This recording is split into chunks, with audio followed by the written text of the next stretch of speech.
Before we start the show, I'd just like to say a huge thank you to everyone at Schmidt, Spiele and Coiledspring Games. They've been absolutely fantastic in helping us get our Taverns of Tiefenthal review ready for the show. So thanks once again, and here we go. The Taverns of Tiefenthal, Battle at Big Rock, and Untitled Goose Game. This is Staying In. Honk. Dan. Yes. I'd like you, and you alone, to help me with a dilemma. It's a bit awkward, because it involves Kris. Okay. Come sit on the couch. But I need your help. I need you to sort out a rift that's happened between me and Kris. Okay. So, the other day, Kris very nicely and politely invited me round to his house. Well, he is very nice. He is very polite. That doesn't surprise me. That's what I thought as well, Dan. Oh. That's what I used to think. Oh, dear. And while we were there, I went to the co-op and I bought myself two of probably my current favourite beers, which are called Elvis Juice. It's called Elvis Juice. It's made by the Brewdog Beer Brewery Company. 100% freshly squeezed Elvis.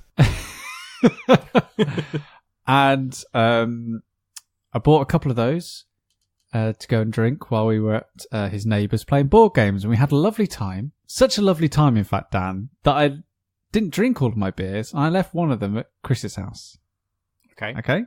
Standard story. Now, a few days later, Kris comes up to me and goes, Oh, that beer you left in our fridge, that was tasty. Yeah, I loved it. Yeah. Yeah. You know what I'm like about fruity beers. Yeah, I really love that. And I was like, oh, okay. So you just helped yourself there, Kris, to the beer I accidentally left in the fridge. And then, Dan, to make matters even worse, I could have let that slide. Kris comes to mine last weekend and buys a pack of 4 Thatchers. And then as he's taking them home, because he hasn't drunk them all, he leaves one in the fridge and goes, there you go. That's one for you. Thatcher's cider. Balance is restored to the universe. And I just...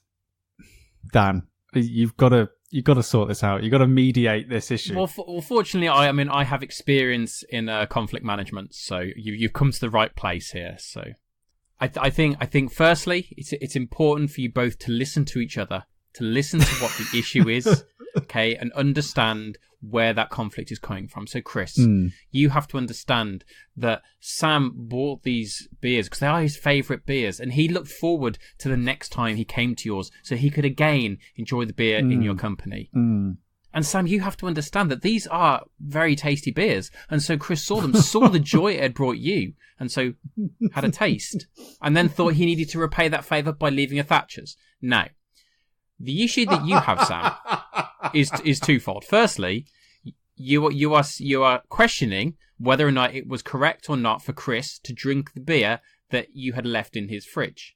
And secondly, is that Thatcher's an equivalent offering?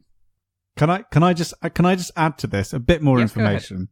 Not only did he leave a Thatcher's, but he also left an innocent smoothie in my fridge. Just to sweeten the deal. Okay. Now, first, before I pass any kind of judgment on this, Kris, obviously you had already decided that you were offering the Thatchers to Sam. With the innocent smoothie, did you leave that with a belief that you would go back to it, or were you leaving that for the Turner household? I didn't even know I'd left it until Sam told me. Okay. Okay, so my view, okay, Sam, when you left the beer in Kris's fridge, you, at that point, lost all possession of it. Kris, it's in his fridge. It's in his fridge. He was free to drink from it. Now, the second point is a Thatcher's equivalent value to your Elvis juice? Now, no. As a cider drinker and not a beer drinker, one may assume that I may favour the cider over the beer. But alas, I am not a Thatcher's fan. And from hearing you speak about Elvish juice, I do not believe that a Thatcher's cider is of equivalent value to your Elvish juice. So I'm going to say 2 things. Firstly, a Thatcher's was not equivalent. However, Thank you. Kris was under no obligation to make that offering to you, and so he should be commended for making that gesture, even if the gesture was not well received. No.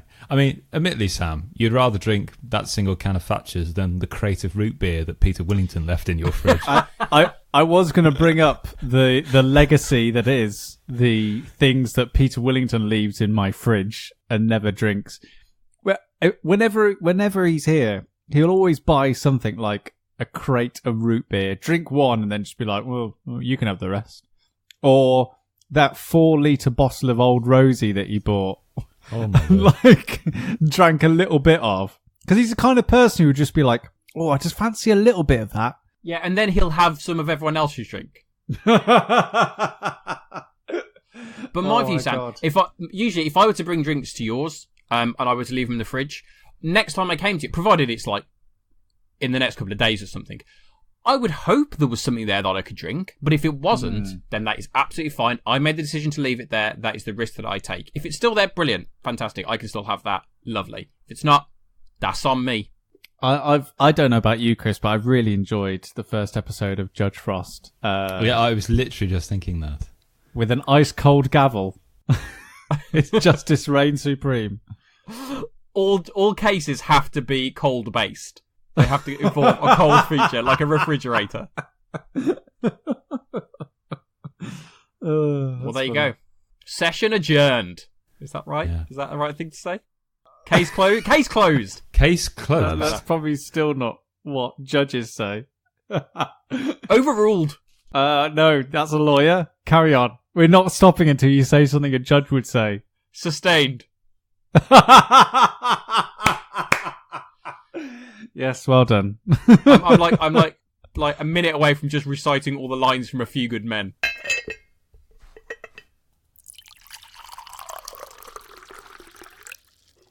As we've already alluded to, Kris, you came round to my house recently, the weekend. I was summoned. Were you? Yeah, that's what it felt like, Sam. Why? He said, Kris, you've got to come round here now. We've got to play this. I summon you. Right. He kept sending me pictures. Here's the unboxing. It's waiting. Oh, All right, I did do that, didn't I? Yeah. you did do that, yeah. It's always quite To fun. be fair, Sam, this does sound like a summoning. I'm starting to think Kris less and less enjoys my company now. Because he's drinking my beer, replacing with Thatcher's. Doesn't really feel like I invited him to my house. He's doing whatever he can to break up this friendship. He's like, I took you good beer and I gave you Thatcher's. Yeah. And now I've been summoned to his house to play a new game. What a chore, eh? But it wasn't a chore, was it, Sam? It wasn't a chore. Even though parts of the game do involve random chores like handing out drinks and washing dishes. And it is the new game from Wolfgang Warsch. It is the Taverns of Tiefenthal. Which, along with Quacks and Quedlinburg, is the strangest naming convention duo that I've ever heard of. I can only assume that he's starting to build up some sort of connected Wolfgang universe. Like an alphabet of alliteration. Yeah, he's got like the town of Quedlinburg, and now he's got the taverns of the Deep Valley, which is what Tiefenthal means. So he's got these like 2 locations, and I can only hint that there's going to be some like wider game on in the horizon. Like he's going to come out with some sort of expansion pack. It's got big plans. Yeah, there's going to come out with some sort of expansion packs that links the towns of Quedlinburg and Tiefenthal together into one sort of hyper game. It's the MCU of the board gaming world. And, Yeah. and the people in this world, they never actually talk to each other. They just do it all mentally. Yeah, so this is the Taverns of Tiefenthal, and we were very, very kindly granted a copy of this direct from Schmidt, Spiele, who sent us this copy from Germany, which is a great relief. being that it's a language independent game, because I do admit my heart sank a little bit where this guy knocked on my door at 7:00 in the morning, and I came downstairs and in my dressing gown, and he handed me this parcel from Germany, and I was like, oh no. And I opened it up, and on the cover it was like Die Taverns und Tiefenthal. I was like, oh no. And then before I unwrapped anything, I just quickly went on Board Game Geek and just like, is Taverns of Tiefenthal language independent? Come on. Just like, yes, it is. And I was like, thank God. Got the knife out, ripped it all open, opened it up. And my God, there is a lot in this box. There's a lot of game in this game. There is a lot of game in this game. Is this the game that you unpacked it all and then sent us about like a 40-second video of you just scanning the floor with all the pieces? Yeah. And it took about 40 seconds to cover it all. Yeah. It was like what Peter Jackson does, where the camera just flies over the Pelennor fields. Yeah.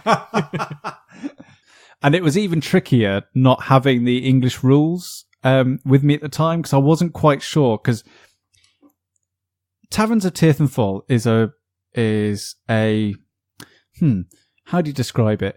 It's kind of part deck building game, part dice drafting game, but also part jigsaw. So when you get the box and you start like popping things out of the cardboard, it's not immediately obvious that you need to keep the cardboard bits that remain to make up the frame of the jigsaw. And because I only had the German rules at the time, I wasn't exactly sure of whether that little bit I popped out actually had some value later on in the game. Is this bag of silica also important? I don't know. So I'll preface all of what I'm about to say with, if you are a fan of Wolfgang's work, The Mind, Illusion, Ganz schön clever, Quacks of Quedlinburg, Bricks, Doppelt so clever, you will love Taverns of Tiefenthal as much as I absolutely adore it, because it feels like definitely the culmination of where he's been going as a designer over the last few years. Whereas everything else was an exploration of a very, very specific rule set, be it deck building, but with tokens in Quacks of Quedlinburg, or dice drafting, like in Ganz schön clever. Taverns brings all those lessons together into one gaming experience. Because how the game works is, everyone starts off with their own tavern in front of them, their own little pub. It's got these little row of seats at the top, and then this little like bar area at the bottom, and in between is sort of the space of the pub where the waitresses wander around, and there's entertainers that come and like keep the people in your pub happy and buying beer.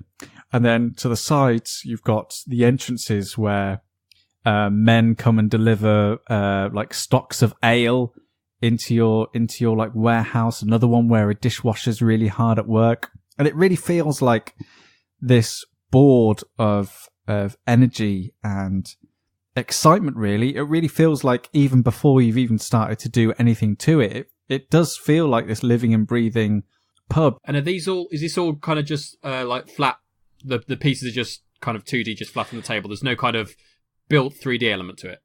Imagine it like a jigsaw. So you start off with this like weird S-shaped piece of cardboard. And then as you're setting up the game, you slot in your tables at the top, you slot in your cash register, then you slot into another hole this little monk that sits beside you, you slot in your bar, and it all like comes together slowly but surely. You start building up this area of the bar. And then alongside that, you also get 4 dice, 3 dice of your colour, and a small deck of 7 cards. And that's your like starting hand of cards, a bit like in the Star Realms, like everyone gets like the same starting hand of cards. And do the pieces, kind of just so I can get this right in my head, do the pieces kind of all go in the exact same space, or do you choose where to put the bar and they have their selected allotted space? Yes, so every single person's tavern is exactly the same at the start of the game, and so is their and so is their deck that they get. So everyone starts off at the even sort of keel. So how taverns actually works is in your deck you've got like basically your staff and the people who are visiting your pub.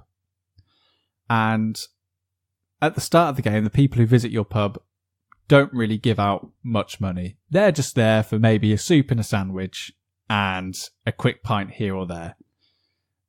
So really, the best thing you can do is start attracting better people to come and visit your pub. The better people who come and visit your pub, the more money that they will give you, and then you can use that money to hire better staff or start upgrading areas of the pub that you go into.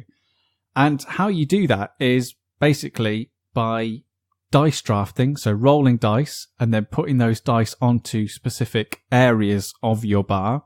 So for example, if you put your dice onto the cash register, you'll get 1 coin. Or if you put your dice onto your beer keg, you'll get 1 beer, and that beer might attract a fancier person to come into your establishment, and that fancy person will go into your deck essentially. Or you might be able to spend your money, instead of upgrading the bar, you can spend your money on hiring a waitress who gives you an extra dice, or hiring a bard to come and sing in your establishment, and therefore like entertaining some of your customers and getting you a bit of a higher reputation in the area. And so you're doing all these things on your turn. This wonderful blend of buying things for your deck to make your deck have better functions within it to enable you to do more in your turn, but also trying to upgrade your tavern so when you're assigning dice to it, that the functions of those dice perform better. So instead of making 1 beer on a turn, something can make 2 beer.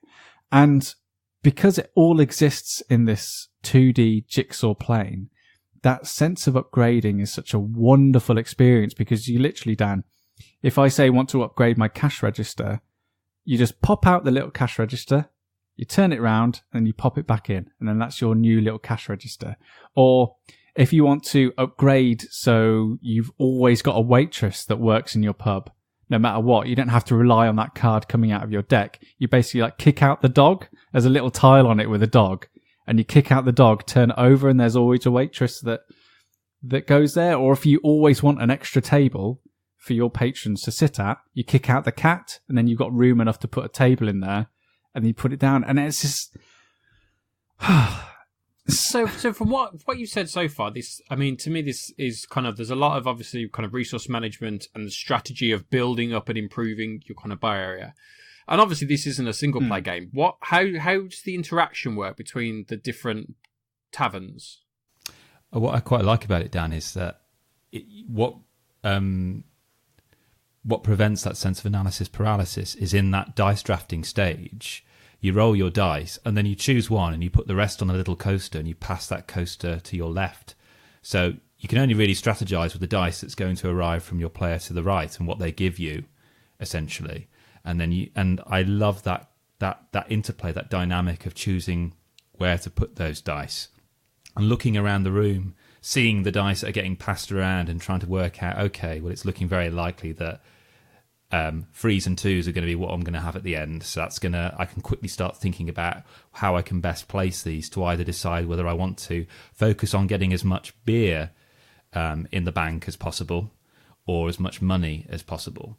And in fact, what makes the game so delicious is it's a bit like when you're playing a video game and you've got to that point where you've got lots of skills in the bag and you're in that position, what do I upgrade? So I'm playing Shadow of the Tomb Raider at the moment, and I get my skill points, and I have to choose in 1 of 3 areas I can upgrade. And it's that wonderful sense of thinking, well, what kind of landlord do I want to be? Do I want to be the one that is about trying to get as much money, or to about as getting as much of the higher quality of beer as possible? And these alternative strategies start to present themselves. And in terms of what you were saying about what it's like with other players, it's looking around the room, seeing how other people are building their engines, and saying, actually, this is the type of landlord they're being. Do I want to go down that route, or do I want to be my own and distinct type of landlord? And the game gets really cutthroat. Like as Sam says, you kick the dog out, you kick the cat out, you get really cutthroat, and it actually, this kind of class war starts to manifest, because you're basically throwing out the riffraff and you're trying to attract as much nobles as possible, because the nobles give you 10 points, and getting as many of those as possible to come and visit your bar. And even better, they don't each take up a table. You can stack them all on one table, which makes it even more cost effective. They just stick together. They give you the most points. So actually you're basically trying to convert your rundown local drinking pub into like a fancy gastro pub, basically. And it's just really, really interesting. And it's one of those games where if you start to think about it, if you start thinking about it in an abstract sense, place dice there, you get lost. But if you think about it logically, thematically speaking, it works really, really well. And we played it, and my partner was like, let's play it again and again. I think we played it 3 or 4 times. And this is why Warsch is a genius, and is because he gives you so much with the game. In Quacks of Quedlinburg, I can flip the board over and there's a slightly advanced module on the other side. This game, there's like 5 modules in total. So when we ran Sam and Lisa's Saturday night, we just, before bed, we just flipped over the little module there, and there's another version of it there, and it's not a steep learning curve in that regard. And I'm still thinking about it now.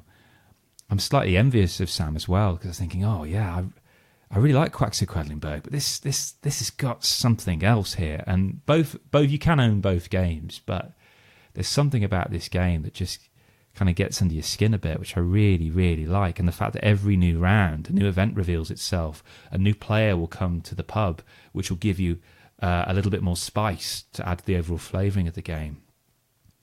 I do like the idea of the game, and this is just kind of those kind of board games in general, where you are competing with kind of the other people. There is that element of competition.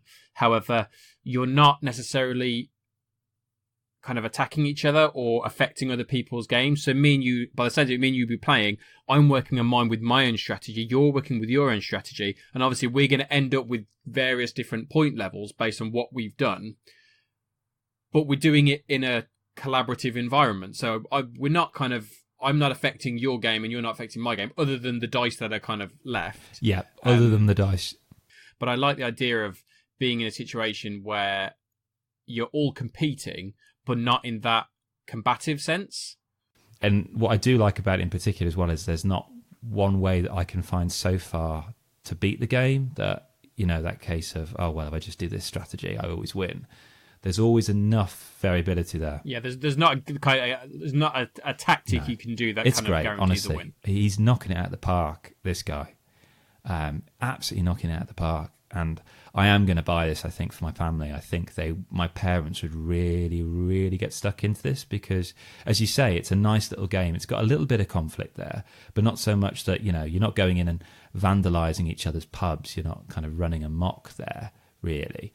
So you've got your own safe little area in front of you, that kind of classic kind of engine building game, which, I don't know, I seem to be playing quite a lot of at the moment.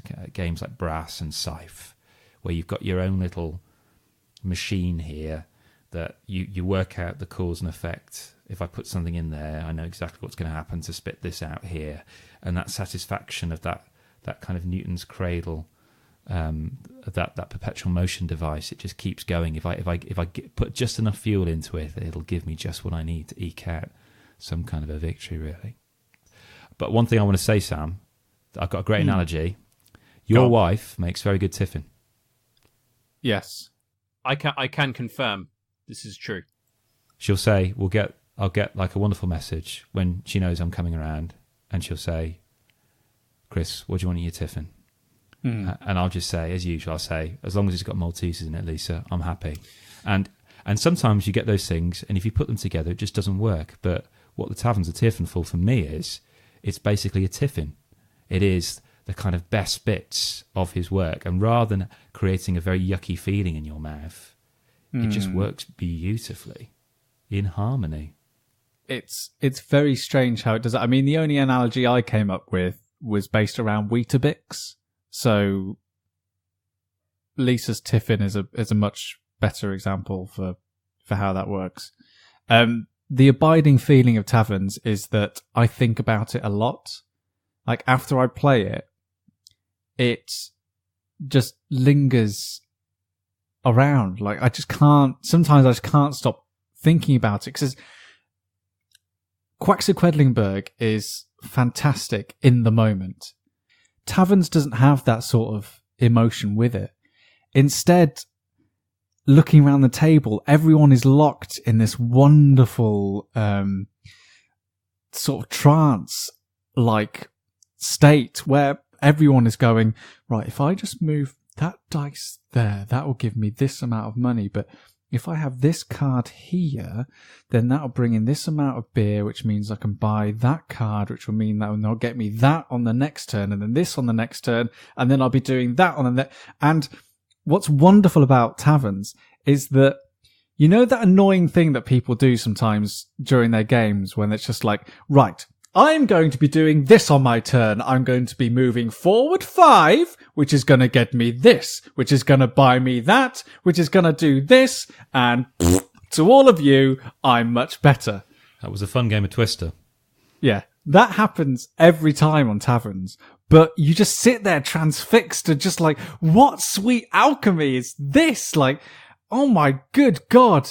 And that's the abiding feeling that I have of Taverns. It's just this game that stays with you, and even though it looks exceptionally complex and it feels like it has no right to stick together or even make sense of the game, somehow he just manages to absolutely pull it off. And if you're a fan of Wolfgang Warsch, then this is a straight up recommendation. You will love this game. But if anything of what either Kris and I have said sounds in the remotest bit compelling, then just know, if you just jump into this game and just ease into it like module by module, then slowly you'll uncover this beautiful piece of board game design that won't leave you alone. It will just stay with you and just gently just ferment.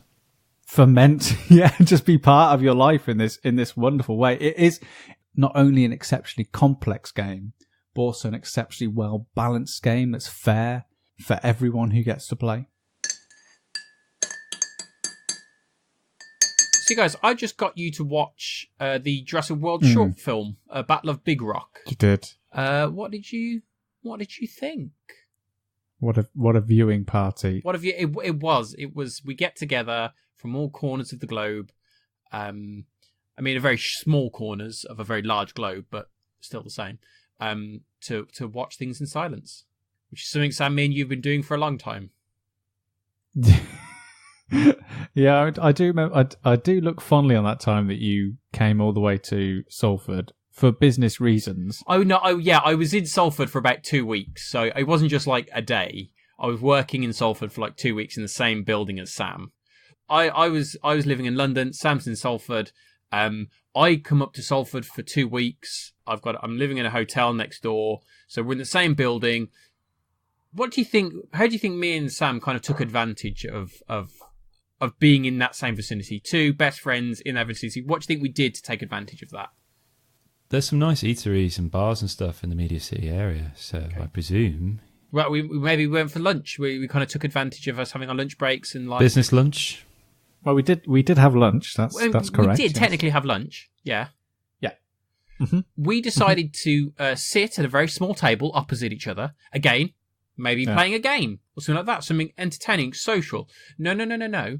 We both sat there on individual iPads and watched episodes of Breaking Bad individually in silence. Oh my gosh. So, like, literally. That's awful. Counting 3, 1, 2, 3, and press play, just so we could watch it together and then discuss it after the episode had finished. Why couldn't you watch it on the same screen? It was because we were trying to finish watching the series. So we watched the finale together in my flat, but basically we didn't have enough time in the evenings to get the series watched, so we had to watch it during lunch breaks in silence. First world problems, eh? And we do have a history of watching TV shows together. We used to watch a lot of Lost together. So in terms of viewing parties, that's what me and Dan did just before we jumped on the podcast was to start watching Battle of Big Rock together on Kris has just watched it as well. I know. Brilliant. Well, it's interesting, isn't it? Because Jurassic Park is one of my favourite films. 2 came out, which I actually quite like. I think that gets a bad ride. 2 is okay. It's better than you think it is. Yeah. It's just the fact that it followed 1. Yeah.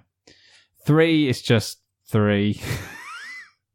And then was there one after 3? Or No, there was a lot of rumours that they were going to go and do a 4th, but it kind of ended it. I think because 3 did not go down particularly well. It was just a real kind of low, when you compare, for me as well, kind of Jurassic Park was kind of a formative film in my childhood. It's kind of like something I remember kind of just being in awe of. And to this day, I still think it's an incredible film. Yeah, and then the third one was a bit pants. The third one is just like, but what if the Velociraptors could talk? Yeah. What if we could talk to them? Yeah. But it's got William H. Macy. It's got Sam Neill, who I love. Sam Neill comes back. But when William H. Macy is your lead on an action film about dinosaurs. Yeah. William H. Macy and Sam Neill are your kind of leading heartthrobs. You kind of like, Sam Neill. Oh, I love Sam Neill. Hunt for the Wilder People. One of my favourite films. And then Jurassic World came out. And then it wasn't we could talk to the Velociraptors. Chris Pratt was having like basically sit down meals with them. And that was all right. I really enjoyed Jurassic World. I mean, I watched Fallen Kingdom. I didn't go to the cinema and see it. And that was mainly because it didn't sell itself particularly well. It kind of the plot was we need to go back to the island, and immediately I'm kind of like, oh, that sounds a bit forced. Well, you've just made up a reason to get back to the island. And then I watched it. It wasn't great. It felt really transitional, because it felt like they want to get to the point where we're now leading into the Battle of Big Rock short film, written and directed by Colin Trevorrow, who I'm not sure if he wrote the first Jurassic World. I know he directed the first Jurassic World. This is a spoiler for the ending of Jurassic World 2, Fallen Kingdom. Dinosaurs are now on the mainland United States of America. And that's the jumping off point going forward, which is, I think, where they wanted to get to as a series pretty much from the start. That was always going to be the end goal. Fallen Kingdom was a bit of a way of, okay, we need to do this just to get them there, and then we'll really kick off and do what we want to do. Which leads us into Battle of Big Rock, which is a short film. It's like an 8-minute film made by Colin Trevorrow, who is making the third Jurassic World, who they've recently announced will be starring the 3 actors from the original film. Ian Malcolm, played by Jeff Goldblum. Sam Neill and Laura Dern are all going to be in there. And yeah, I watched the short film, and what struck me... Was it Toby throwing stuff from the other side of the room? Yeah. Toby, stop it! I'm trying to watch an 8-minute movie. But it is Toby related. He got a crossbow for his birthday. It's a traditional present for a 2-year-old. I did find elements of Battle of Big Rock quite scary, which I haven't really felt properly in any of the Jurassic Park films really since the first one. Maybe the second one, but I was quite young. But there was an element of kind of danger, real danger. And that's partly due to there is the kind of a sequence in the short film where there is a baby who is kind of at risk, and that just tweaks something in my brain, kind of like dad mode kicked into gear, and suddenly that's a horrifying thought. I got a sense of danger, and actually it was quite scary, which I really like. I think that's the way it should be going. It can be fine for kids and stuff like that. It can't be kind of horror film. A Jurassic Park film needs to have an element of scares and danger and tension. It's tricky because it's kind of, in some respects, predictable, because you've got 8 minutes. It's not going... If they're going to do a short film within the Jurassic World universe, it's not going to be a mood piece. You're expecting there to be that equilibrium, disruption, and then that process of reparation. And the fact that it's going to occur in a very compressed period of time means that you are expecting that kind of peak and trough, really, of that.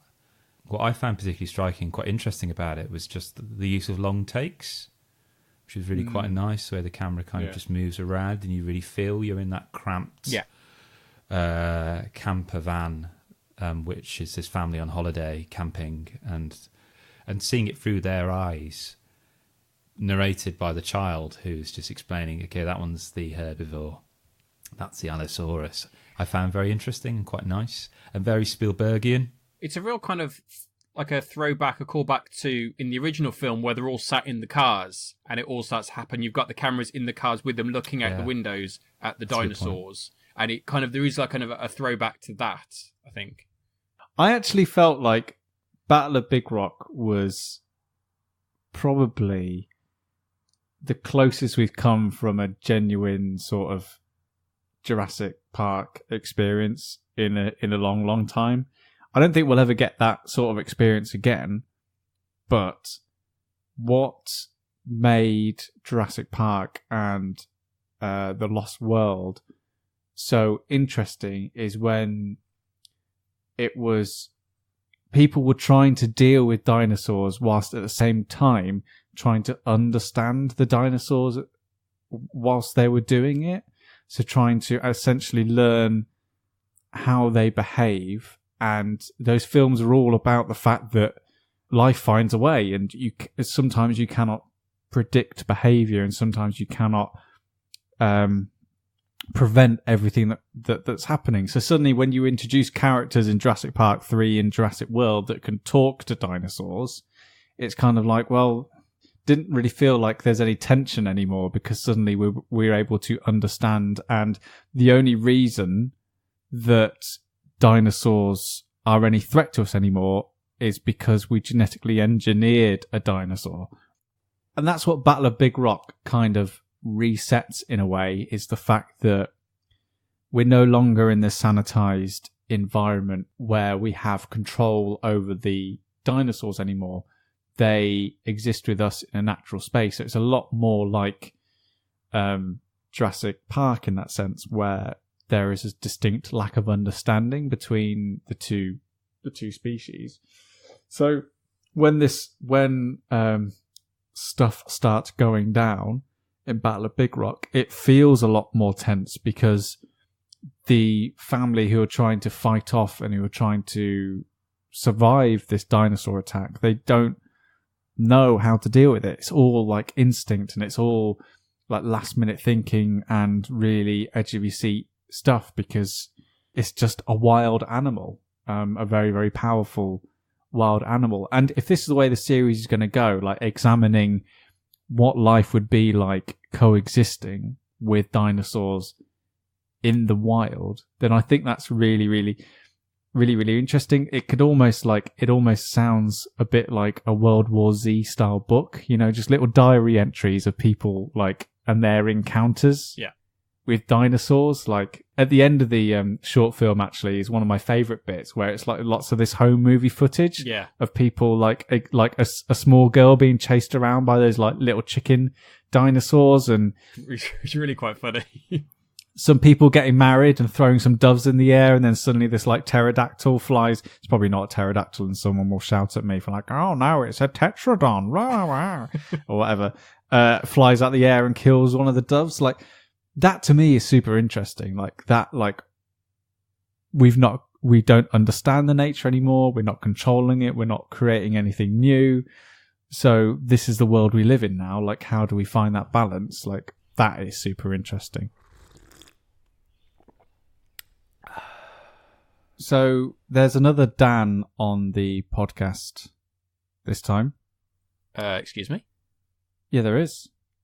Their name is Dan Hughes.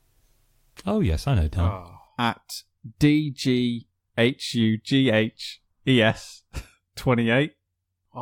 They're our rivals.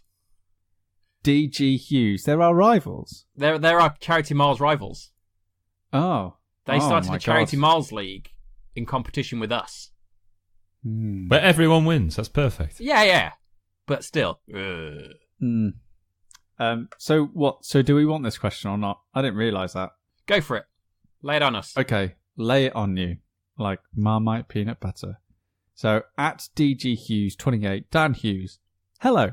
He sent us a question. Hi. It's quite a simple one. And it is, Is a 10/10 game possible? And I assume by that he means a 10 out of 10 game. Is it possible?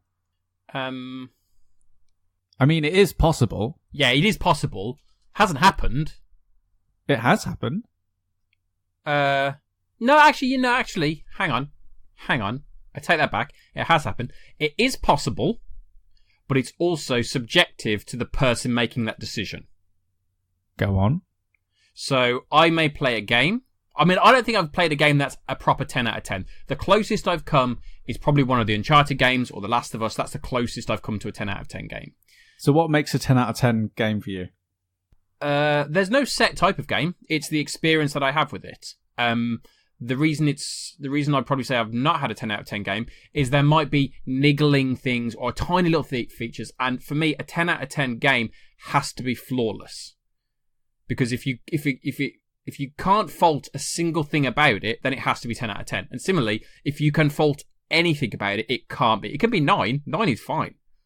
But it can't be 10 out of 10, because 10 out of 10 means there is not a single problem with it. Now, obviously, that is possible, but it's subjective for each individual person, because what I deem to be a problem, you may not deem to be a problem. You may not recognise that problem, and so for you, you may see it as a flawless game, whereas I see a flaw that is subjective to how I enjoy the experience of playing a game. So that's why I think it's possible, but rare and subjective. Lots of caveats. It's a very interesting question, because what the question is proposing ultimately is, can you have something that fires on all cylinders, and actually should you invariably have that? Because if I think about the films that I watch and I like watching, I prefer to watch a 4-star film than a 5-star film, because 5-star films generally require a lot of energy to focus on them, and it's a very rich kind of banquet that you're sampling there, and you can't eat out every night at a very rich restaurant.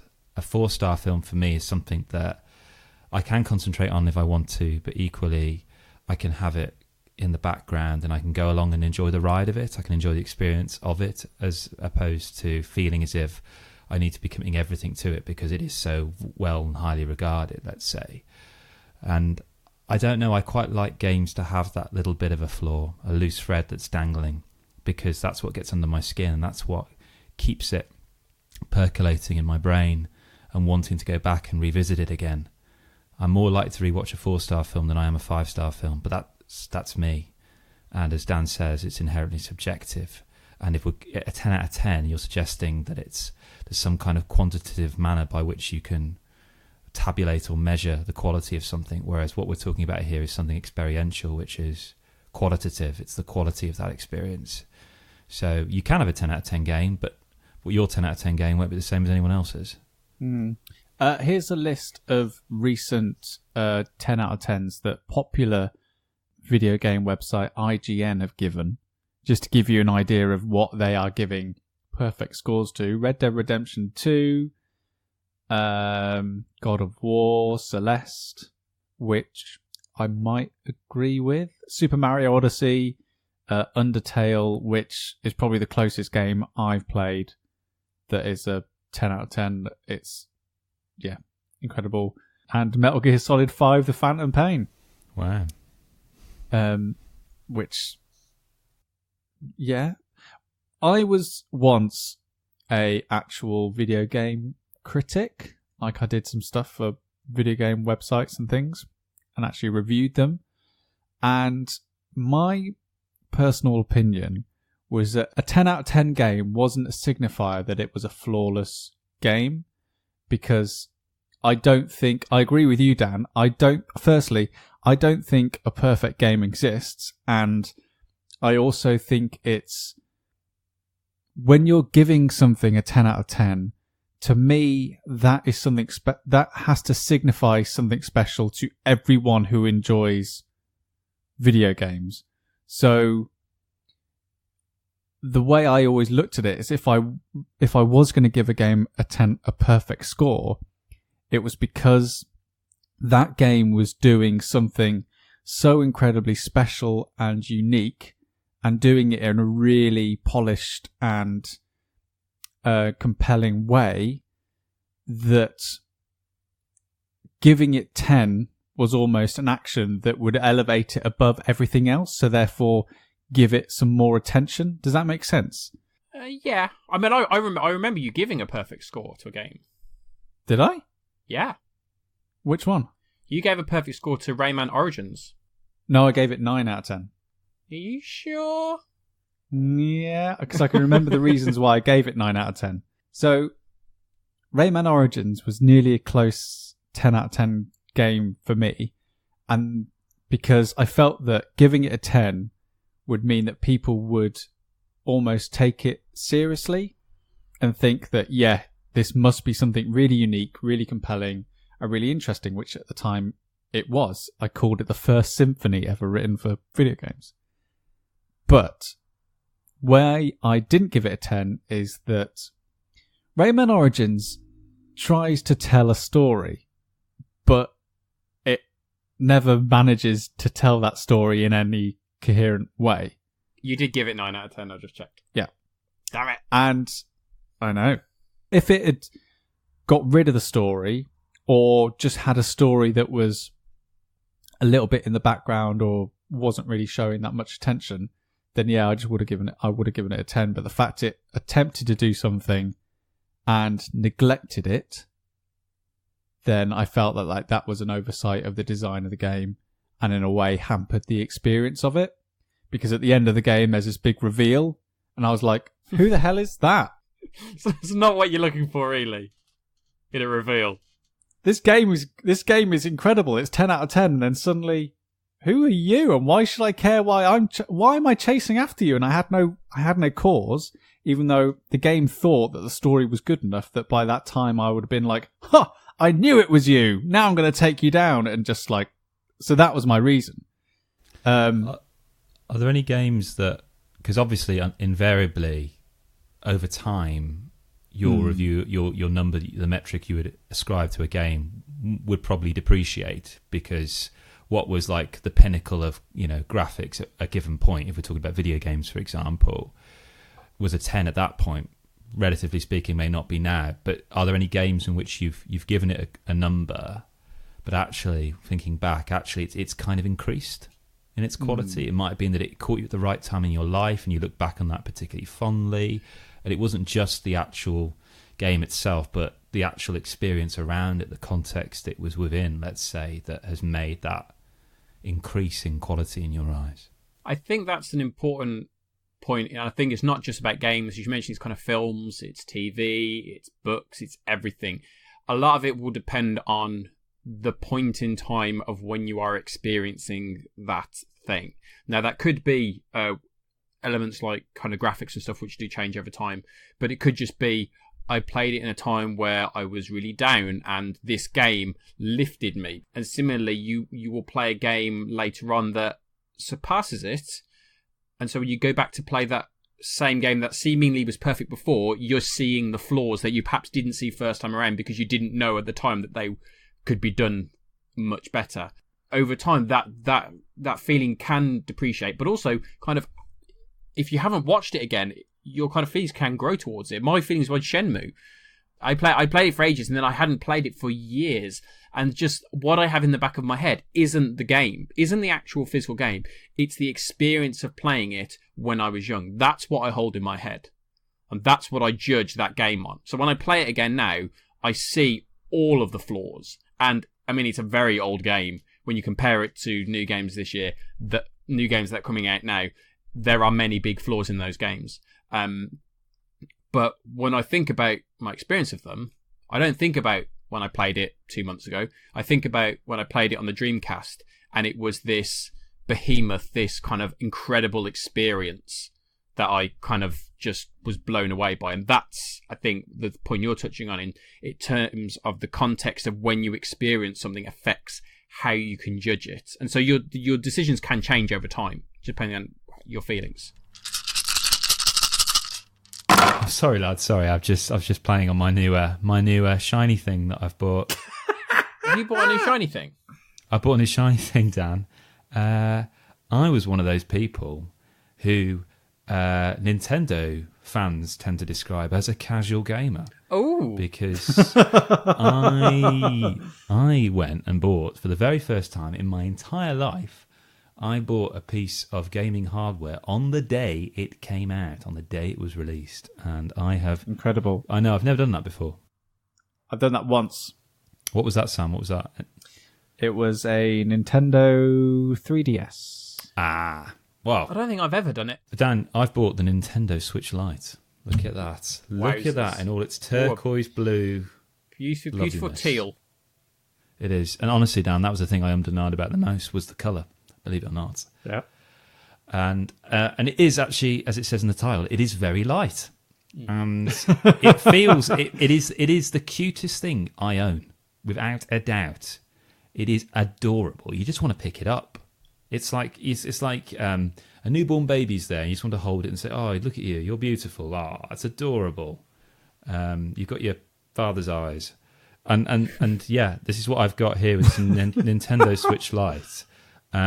It feels really nice and robust. Sam, you've seen it, and Sam was actually invaluable for me in this whole process, because I've heard Sam and Pete talk a lot about having those nice, relaxing experiences that they have on the go, those kind of portable game experiences, and I don't have that. I do some mobile gaming on my phone, but I always get a little bit frustrated because my phone's never really up to scratch when it comes to mobile games, and I really wanted to have that portable game experience, which is something I don't usually have, because the types of games I like to play are really on consoles. I like to see them on a big screen, and I don't want to get frustrated that I can't quite make things out. And I've realised in the last few years I've started playing more story-led, relaxing kind of games that don't need to be on a big screen, on a sofa, that you can actually play on the move. And I'm just so in awe of this Switch Lite. And Sam has very kindly let me Mario Kart, which originally I would have been like, no way, I can't play Mario Kart portable. That's not going to work. I'm just going to crash and things. But it is fantastic. We went shopping the other day. I said to my partner, "Can you drive?" Whipped Kris, out my Switch. no. Yeah. No. Whipped out my Switch. Come on. Hang on. You got your partner to drive so you could drive Mario Kart while she was driving? Yeah. Honestly, Dan, I felt so sick afterwards. But incredible. Just because I could. That day you got the Switch, a hell of a day to be a Switch owner. The 20th of September, not only did the Switch Lite come out, but also Legends of Zelda Link's Awakening. Yep. And Untitled Goose Game. Oh my gosh. All dropped on the same day. And Untitled Goose Game was not on my radar. I mean, No. I heard about it, and I saw some funny clips on the internet of like, ha ha ha. But the Switch being the Switch, all right, I'll give that a go. And me and you, Kris, both bought Untitled Goose Game. Yep. And not looked back. Nope. My God. It is. I mean, how do you describe this game? This is from House, an Australian company. I think this is their second game. Dan, you've played a lot of stealth games, haven't you? You've played Metal Gear Solid. I've played my fair share. You played Hitman? Yep. I have played Hitman. Have you ever wondered what Hitman would be like if he was a goose? You know, actually, weirdly, I have. That's Untitled Goose Game for It's you. the one thing I've always thought was missing from the Hitman franchise. Goose mode. I think Kotaku in their review called it Metal Goose Solid, which I quite liked. I feel like Metal Geese Solid would be better. Oh, that's even better, Dan. You're in an English village, and essentially you are a goose. All you can do as this goose is pad around, swim, flap your wings, bend down to hide in bushes, and pick stuff up with your beak. You've got no opposable thumbs, so the only thing you can grab, you can only really hold one thing at once in your little beak. And you basically walk around this village, running amok, causing as much mischief as possible. In each little area of this village, you'll be able to access this hand-drawn shopping list of things you've got to do that's been done with a biro on a piece of notepaper. And it will be things like steal the groundskeeper's keys, make him wear his sun hat, trap a child in a phone box. Get on TV was also one of my favourites recently, which is brilliant. The lists that you have are exceptionally well written in a way that they really get you to think about what you're going to have to do. So when it's just like, get on TV, and you're just like, come on. So you really have to just sometimes just sit there and watch what's happening. Like, watch what a certain NPC does in the area, what kind of animation loops they get into, and think about how you can disrupt and change those things in order to create other little patterns happening and sort of not create sort of knock-on effects in order to get your achievements. So that means that it's not just really a game about going in and being, for want of a better phrase, a bull in a china shop and like creating havoc. You really have to think about what steps you're going to be taking in terms of actually solving this puzzle, and being like a really bullish goose and just like running in and trying to create havoc won't actually get you anywhere. You've got to be very considered, and you've got to rely on stealth in order to pull off your certain things. And it's that wonderful balance of stealth where sometimes you're getting away with something right under the nose of a character. Like when I was able to steal the groundsman's keys off their belt without them noticing and lock them in their own garden was superb. But on the level I've just played, when I was stealing a bra from a clothesline and the woman was running after me and I was like, go, go, go, go, go, go, go, go, go, go, go, go, go, come on, come on, come on, come on, get the bra, get the bra, get the bra, and like was able to jump into the next garden that she couldn't follow me. It's like those two levels of stealth, like one way you're getting away with it and no one notices, and the one way you just get away from it, like the person chasing after you. Like that wonderful balance is very rare in a lot of stealth games. Like some of them are just like, nope, you failed, start again, or don't have that satisfying feeling of really being able to feel like you can get away with stuff. But Untitled Goose Game manages to get that balance perfectly. But it's interesting because, you know, in Metal Gear Solid, you're there to save the world. And you can't help but think in Untitled Goose Game, you're just a bit of a dick. Like, I basically nicked a child's glasses and swapped them with another set. So he was just wandering around without any glasses. And I'm thinking, oh my gosh. And then you think, well, who wrote this list? Because clearly the goose didn't. Has somebody trained this goose to go and run amok? You'll get so into the kind of grandeur, as you say, Sam, of learning the patterns. Like in The Great Escape, you're in a prison and learning the warden's routine. So you know the optimal point by which to escape. And then suddenly you're thinking, hang on, I'm a goose. And because you're a goose, you can't help but swagger as you move. You just can't help but do it. I like the idea of kind of like this goose kind of walking around this quaint little English village, just terrorizing the occupants. And I can't help but feel it's some kind of like twisted prequel to Everyone's Gone to the Rapture. And that was the reason. That was the reason they left. People are already starting to game this game in really interesting ways, really. And it is light, it is unassuming, it's a very short and breezy game, but it is so much fun to play.